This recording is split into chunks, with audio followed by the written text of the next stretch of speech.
how it's fucking bad enough that the economy is fucking sucking, but close to half of all workers right now, close to half of all working age adults in the United States do not have a job currently right now.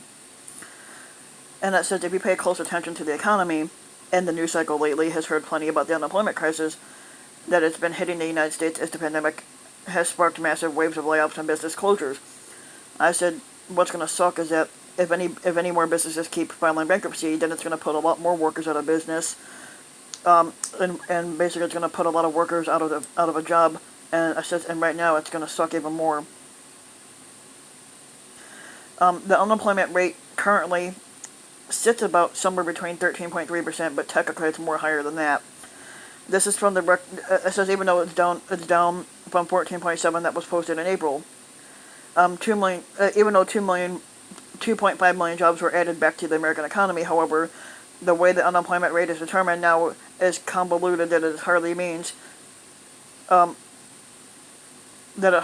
anything as a measure of economic well-being. So yeah, even though 2.5 million jobs were added, in order to basically get the unemployment rate lower again, below the 3 or 4 that it was predicted before, we would still need to add another anywhere between 31 to 32 million jobs, and it's not going to happen anytime soon. Even when the economy was on track and experts were seeing positive growth for the United States, over 100 million adults in the country were out of a job. At the time, the mainstream media was still pushing the narrative that the unemployment rate was the lowest it had been in decades, which it wasn't. And in fact, during the latter part of 2019, the White House reported that the U.S. was in the middle of the longest economic recovery in its history, with unemployment dipping to a 50-year low. At the time, it was 3.5% in September. That all changed when this pandemic started. Since the start of the health crisis, over 47 million Americans have filed for unemployment benefits. For 14 weeks in a row, the number of new claims has topped over 1 million.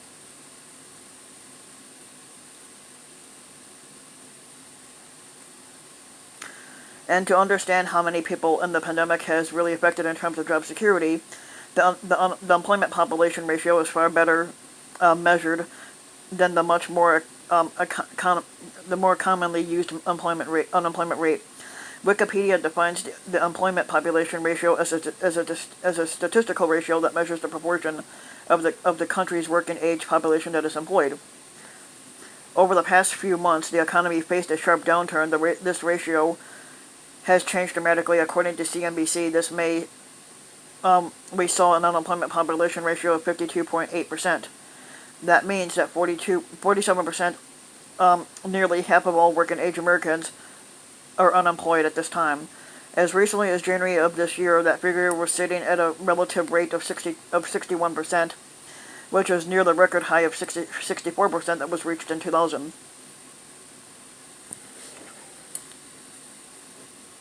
According to Torsten Slock, Deutsche Bank chief economist, a staggering 30 million jobs would need to be added to the U.S. labor market in order for us to return to this peak. Even though May saw some recovery with 2.5 million jobs added, which isn't fucking good enough, in the largest single month increase on record, experts anticipate that such good news will not continue.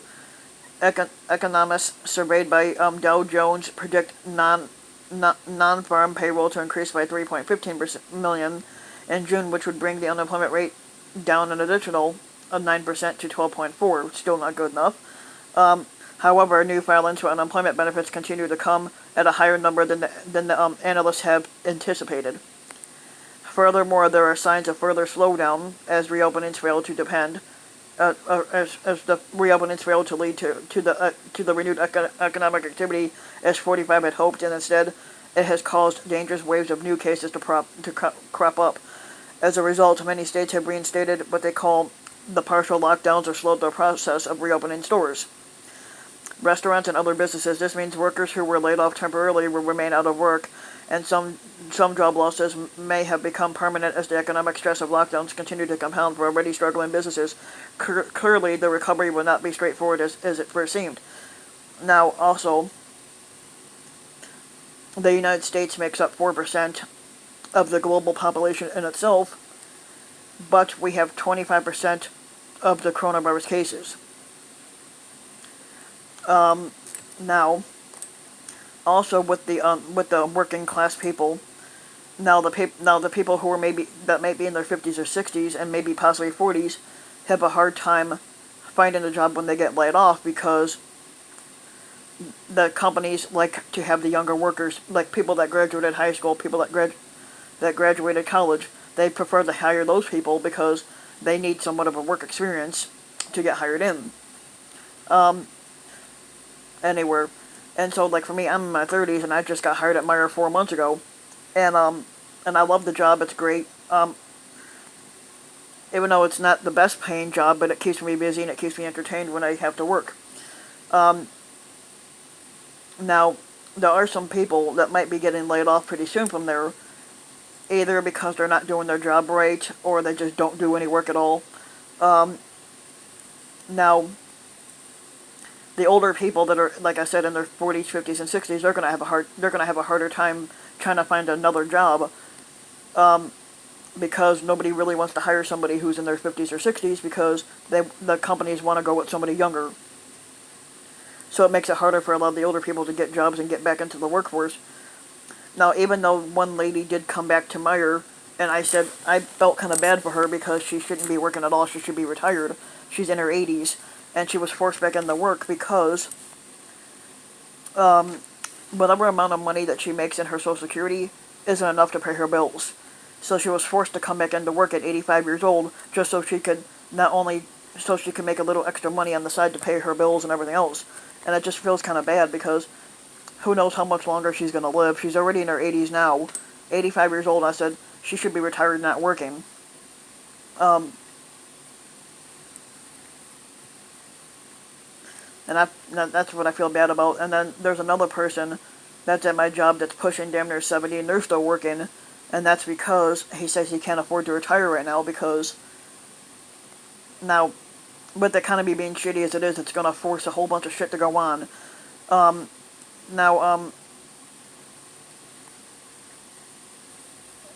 the easiest way to put it would be, even with the 401k and everything like that, I have a 401k, but I don't put enough in there because the economy, it's up and down basically, so I don't put a whole lot in my 401k. It's like 7% each week. And if you calculate this 4 weeks in a month, so they take about 28% every month out of my check because you do 7% each week. So it's about 28% a month that I put money in. And right now I'm like I said, I'm contributing 7%, the highest you can. And they said even with my age, I should be contributing about 10 to 15%. I would only do that. I would only contribute maybe 10 or 15 if I was doing 40 hours a week, which I'm not. I'm doing about 20. I'm averaging anywhere between 20 and 30 hours a week. And I said if I can get the job that I want, which is overnight stocking at my job, then then it would guarantee me 40 hours a week, and then maybe I'll up it to 10% then, because at my age, I should be putting in about 10 to 15% because I'm 32.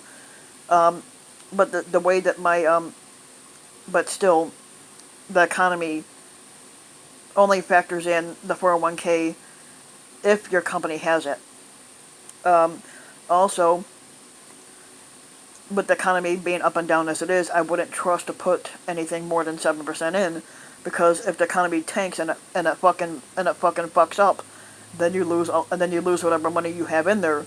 That's why I don't put a whole lot in there, because I'm not willing to lose a whole bunch of money just because of the economy sucking right now.